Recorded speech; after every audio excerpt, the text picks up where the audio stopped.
Trinamool government এবং মাননীয় মুখ্যমন্ত্রী, আমি মানুষকে একটু পরে দোষ দেবো, এখন মানুষকে দোষ দিচ্ছি। 5-10 বছর বোঝা যায়নি, যেটা আমি বারবার উল্লেখ করেছি। এককালে ওই মহিলাকে আমারও মনে হতো বাহ ইনি এসে হয়তো সমাজ সংস্কার করুন। তখন যে একটা নিম্ন মেধা, নিম্ন রুচি এবং এইরকম জঘন্য একটা মেন্টালিটির মানুষ আমি বুঝতে পারিনি। আমি জোর করে বলছি, উনি আমার এগেনস্টে মানহানি মামলা করতে পারেন, তোমরা ডিসক্লেমার দিয়ে দিও, আমি বলছি এটা আমার মতামত। এইরকম ভাবে মানুষের সঙ্গে বেইমানি করা, ডোবানো, এবং যাদের উনি দুধেল গাই বলেন তাদেরও যে আগুন জ্বালিয়ে সর্বনাশ করে দিয়েছেন, তাদের ভিখারি বা তাদের দেশদ্রোহী স্ট্যাম্প লাগিয়ে দিয়েছেন, এটা ওর দোষ। হিন্দু মুসলমান কিন্তু এখানে মিলেমিশে একসঙ্গেই ছিল। উনি ঢুকিয়ে এইটা ডিভিশনটা ক্রিয়েট করে ওদেরও সর্বনাশ করেছেন, আমাদেরও এন্ডেঞ্জার করেছেন, আমাদেরও বিপজ্জনক একটা পরিস্থিতির মধ্যে ঠেলে দিয়েছেন। মুক্তির উপায় বিসর্জন, এই গভর্নমেন্টকে রাখা চলে যায় একদম। কোনোভাবেই ওর আর এক মাসও শ্রমে বসার ইয়ে নেই। এখন হাতসে বাহার চালা গিয়ে এটা একদম বাইরে চলে গেছে, টলারেন্সের বাইরে।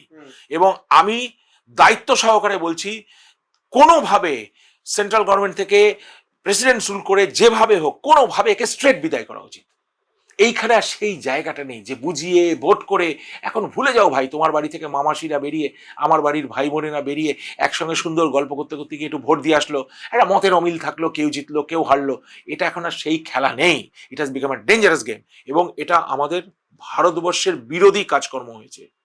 ভারতবর্ষের বিরোধী কাজকর্ম হওয়া মাত্রই এটাকে আমি আর সাপোর্ট করতে পারছি না। আমার কাছে রাষ্ট্রপ্রধান, জননী জন্মভূমি স্বর্গাৎ বিগড়িয়েছি, এটা মেনে আমি অনেক কিছু স্যাক্রিফাইস করে আজকে এসে তোমাদের পাশে দাঁড়ানোর চেষ্টা করছি। জনগণের এটা বোঝা উচিত। আমি ক্লিয়ার মেসেজ দিয়ে রাখছি, তোমার থেকে কজন দেখবে আমি জানি না, একজন আমার ভিডিও শুনবে কিনা আমি জানি না। যদি দেখে, তোমার চ্যানেলের পপুলারিটি অনুযায়ী তাদের বলছি এইসব ভাতা টাতা আর নেবেন না, এই সর্বনাশটা করবেন না। আর বাচ্চা বাচ্চা ভাই বোনের ছেলে মেয়েদের বলছি, তোমরা এইসব ফাঁদে পা দিও না, নিজেকে তৈরি করো। ফেসিলিটি পাওয়া গেলে হয়ে গেল, জানো না কোনো ফেসিলিটি উইদাউট এনি কস্ট আসে না, সব কিছুর একটা মূল্য আছে। তাহলে গীতাটা ফেলে দাও। গীতা কি শুধু মৃত্যুর সময় খাটের মাথার কাছে রাখা থাকবে শ্মশানে?